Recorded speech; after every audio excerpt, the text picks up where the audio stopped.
नमस्कार साथियों, मैं मिथिलेश सिंह ज्योतिष की चर्चा में आप सभी के बीच हाजिर हूं। इसी के साथ आप सभी से आग्रह करता हूं, चैनल को सब्सक्राइब करें, लाइक करें और शेयर करें।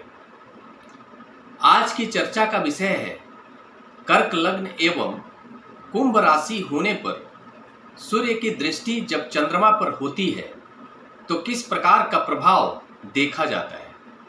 इस दृष्टि प्रभाव के कारण जातक का लग्न चार्ट किस प्रकार से प्रभावित होता है, जातक का मन इस दृष्टि प्रभाव के कारण किस प्रकार से प्रभावित होता है, इन सभी बातों को समझने का प्रयास करेंगे।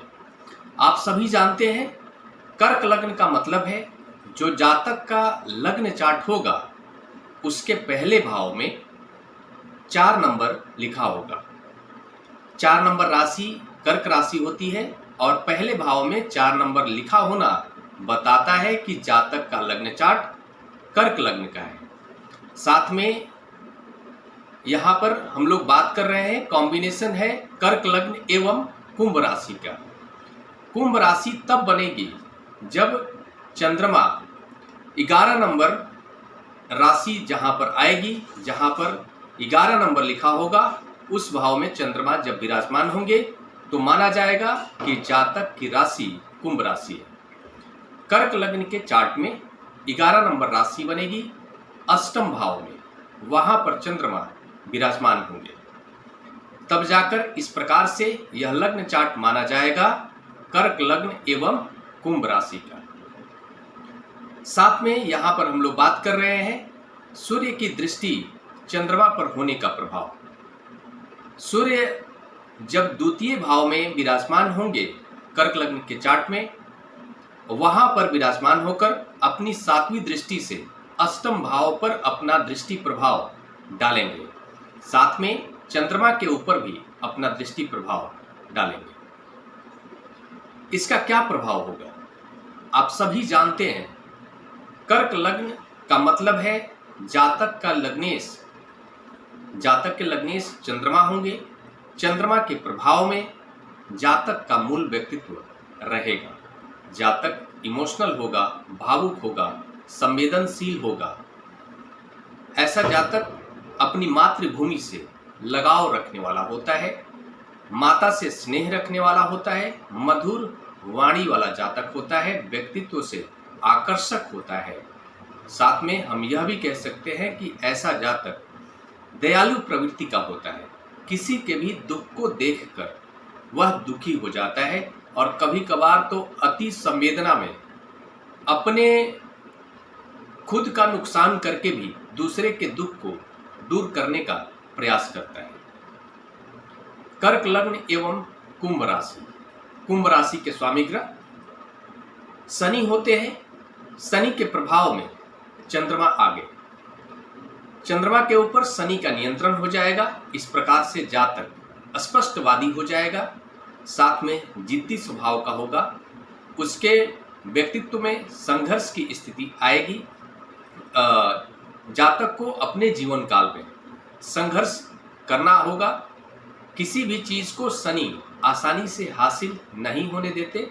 इसका कारण यह है कि शनि आप सभी जानते हैं न्याय के देवता होते हैं। इस कारण से शनि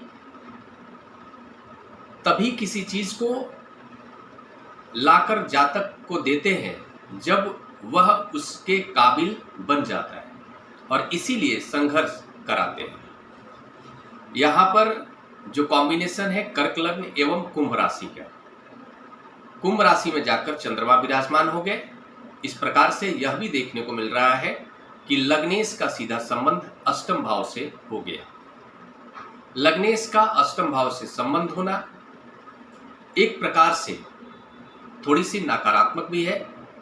हेल्थ इश्यूज आते रहते हैं। जातक को अपना स्वास्थ्य का ध्यान रखना चाहिए। और साथ में यह भी कह सकते हैं कि यहाँ पर लग्नेश का सीधा संबंध अष्टम भाव से और मन का भी सीधा संबंध अष्टम भाव से, क्योंकि मन के कारक है चंद्रमा और इस लग्न चार्ट में लग्नेश भी है चंद्रमा, और चंद्रमा विराजमान है अष्टम भाव में। अष्टम भाव गुण ज्ञान का भाव है, रहस्यवादी ज्ञान का भाव है, सट्टा मार्केट के ज्ञान का भाव है। दुनिया में जितने भी रहस्यवादी ज्ञान है उन सभी ज्ञान का जो भाव है वो अष्टम भाव है। इनोवेशन का भी भाव अष्टम भाव है। तंत्र विद्या, ज्योतिष विद्या, इन सभी क्षेत्रों का संबंध अष्टम भाव से होता है। तो हम ये कह सकते हैं कि ऐसा जातक इन सभी क्षेत्रों में रुचि रखने वाला होगा, इन सभी क्षेत्रों पर पकड़ रखने वाला हो सकता है, इन सभी क्षेत्रों का ज्ञाता हो सकता है।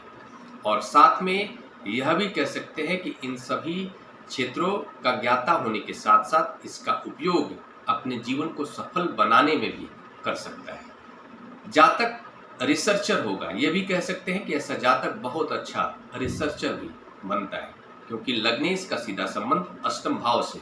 यह भी कह सकते हैं कि ऐसे जातक से किसी भी प्रकार का इंफॉर्मेशन को छुपा पाना आसान नहीं होता है। ऐसा जातक गुण से गुण ज्ञान को भी खोज लेता है और जानने वाला होता है। इस लग्न चार्ट के अंदर जो कॉम्बिनेशन है, कर्क लग्न कुंभ राशि, सूर्य की दृष्टि चंद्रमा पर, सूर्य द्वितीय भाव में कर्क लग्न के चार्ट में 5 नंबर राशि बनती है और 5 नंबर राशि के स्वामी ग्रह सूर्य होते हैं। और सूर्य अपनी ही राशि में, मेष राशि में होकर धन भाव में विराजमान है। द्वितीय भाव को धन भाव भी कहते हैं, कुटुंब का भी भाव कहते हैं, वाणी का भी भाव कहते हैं। कुटुंब का भाव, वाणी का भाव और धन भाव का सीधा संबंध लग्न से हो रहा है, लग्न भाव से हो रहा है और अष्टम भाव से हो रहा है। इस प्रकार से हम ये कहेंगे कि जातक जीवन में धन को प्राप्त करने के प्रति अग्रसर रहेगा। हम यह भी कह सकते हैं कि चिंतित रहेगा और लगातार निरंतर प्रयास करता रहेगा। यहाँ पर यह भी देखने को मिल रहा है कि सूर्य सीधा द्वितीय भाव में विराजमान हो रहे हैं। जातक को अपने पिता से धन की प्राप्ति के योग बनेंगे, पिता के सहयोग से धन की प्राप्ति के योग बनेंगे। जातक को अपनी वाणी के कारण भी धन प्राप्ति के योग बनेंगे और कुटुंब के सहयोग से भी जातक को धन प्राप्ति के योग बनेंगे। सूर्य का सीधा संबंध चंद्रमा से हो रहा है, तो यह भी कह सकते हैं कि ऐसे जातक को माता के सहयोग से भी, माता पक्ष के सहयोग से धन प्राप्ति के योग बन सकते हैं। सूर्य का संबंध अष्टम भाव से भी हो रहा है। अष्टम भाव के बारे में आप सभी जानते हैं, जिनकी हम लोग चर्चा कर चुके हैं। अष्टम भाव से संबंधित क्षेत्रों से भी जातक धन प्राप्ति करने का प्रयास कर सकता है। ज्योतिष विद्या को सीखकर, ज्योतिष विद्या के ज्ञान को जानकर, और यहाँ पर यह भी देखने को मिल रहा है कि लग्नेश का सीधा संबंध अष्टम भाव से हो रहा है। अष्टम भाव से संबंधित क्षेत्रों पर जातक की अच्छी पकड़ होगी। तो हम यह कह सकते हैं कि इस पकड़ का उपयोग जातक धन प्राप्ति को लेकर प्रयास कर सकता है। धन प्राप्त करने के उद्देश्य से इस ज्ञान का उपयोग कर सकता है। चंद्रमा के ऊपर सूर्य का प्रभाव हो रहा है और चंद्रमा लग्नेश है, चंद्रमा माता के भी कारक हैं, जन्मभूमि के भी कारक हैं। हम ये कह सकते हैं कि ऐसा जातक को अपने जन्म स्थान से दूर जाने के लिए यह दृष्टि प्रभाव परिस्थितियों को जनरेट कर सकता है, जाना पड़ सकता है। माता के स्वास्थ्य पर प्रतिकूल प्रभाव पड़ सकता है। माता के स्वास्थ्य का जातक को ख्याल रखना चाहिए और अपने भी स्वास्थ्य का ख्याल रखना चाहिए। जातक मानसिक पीड़ा का शिकार हो सकता है, चिड़चिड़े स्वभाव का हो सकता है, मन से संबंधित किसी प्रकार का विकार से ग्रसित हो सकता है। अष्टम भाव का संबंध लग्न भाव से होना थोड़ा सा नकारात्मक जरूर है। जातक को अपने स्वास्थ्य का विशेष ख्याल रखना चाहिए। और सूर्य सीधा द्वितीय भाव में जाकर विराजमान है।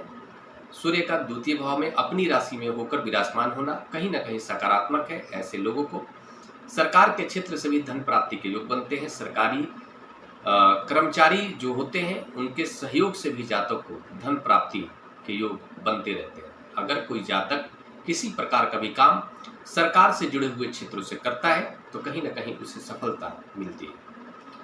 जो भी नकारात्मक प्रभाव बताए गए हैं, जातक को ऐसे कंडीशन में खासकर महामृत्युंजय मंत्र का जाप जरूर करना चाहिए। क्योंकि चंद्रमा यहाँ पर पीड़ित हो रहे हैं।